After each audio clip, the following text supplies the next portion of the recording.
देखिए आदरणीय श्रोतागण, जो आयुर्वेद सिद्धांत सार यूट्यूब चैनल है उस पर आपका स्वागत है।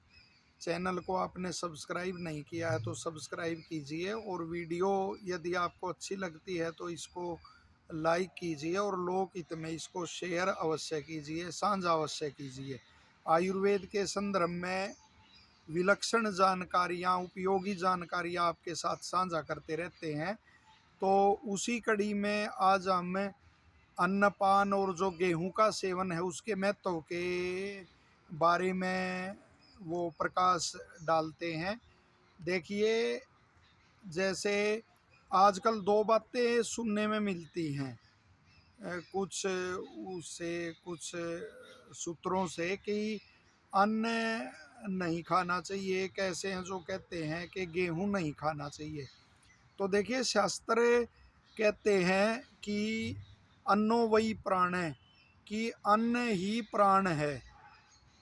और जो ये शरीर है दिख रहा है, ये बाह्य है, तो ये इसको अन्नमय कोश कहा गया। पंच कोश है वो तो लंबा वो हो जाएगा विवरण, लेकिन ये जो बाहरी शरीर है ये अन्नमय कोश है, ये अन्न से ही बना है।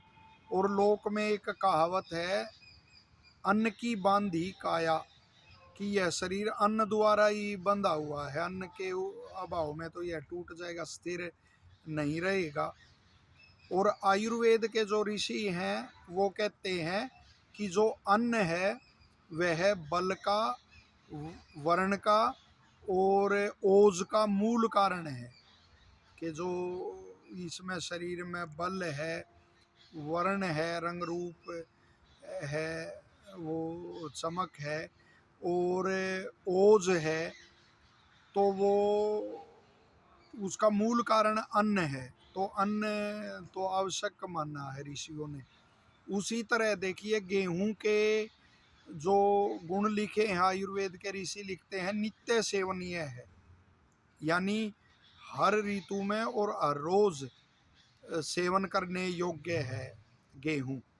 और उसके बारे में ऐसा प्रचलन होना कि गेहूं नहीं खाना चाहिए, वो कोई किसी को तो किसी अच्छी चीज़ से भी एलर्जी और वो हो सकती है, वो तो एक अलग विषय है। लेकिन सामान्य तौर पर तो गेहूं का और वो अभ्यास करना चाहिए अपने रोग आदि को दूर करवा के।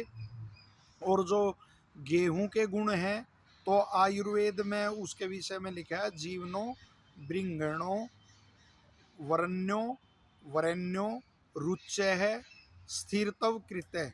ये गेहूं के गुण लिखे हुए हैं कि जीवनो व जीवनीय है, यानी इम्यूनिटी बढ़ाने वाला है, जीवनीय शक्ति बढ़ाने वाला है गेहूं। बृंगणो, बृंगण करने वाला, धातुओं को पुष्ट करने वाला है। वरण्यो, ये विशेष है, वरण्यो और वरेण्यो। वरण्यो यानी कि वर्ण को, रंग रूप को निखारने वाला है। और दूसरा वरेण्यो, जो वर्ण हो जाते यानी जो जख्म होते हैं उनको भरने वाला है। संदानीय भी इसको लिखा है, टूटे हुए को जोड़ने वाला। और साथ ही वर्ण का, वर्ण जो होता है, जख्म होता है, उसका रोपण करने वाला है। तो जो गेहूं का आदि का सेवन नित्य करता है, फिर उसको ये अल्सर आदि की समस्या इससे बचा रहता है। और साथ में ही कहा है रुच्य है, और नित्य सेवन ये इसलिए है कि इससे अरुचि होती ही नहीं, रुचिकर है। और आगे लिखा स्थिरतव कृत है, कि आयु को स्थिर करने वाला है, यानी शीघ्र बुढ़ापा के और उसके लक्षण वो आते नहीं जो गेहूं का नित्य सेवन करता है। फिर प्रश्न यह उठता है, अनेक किसी को कह दे दूध वो पियो भाई, वो भी नित्य सेवनीय होता है, तो वो कहते हैं शुद्ध नहीं मिलता, गेहूं खाओ वो शुद्ध नहीं मिलता। तो शुद्ध कौन सी चीज़ तुम कैसे उपलब्ध करते हो, और जैसे उस चीज़ को उपलब्ध कर रहे हो, उसका प्रयास कर रहे हो शुद्ध रूप में उपलब्ध करने का, तो इसका भी फिर इन चीज़ों का भी करना चाहिए।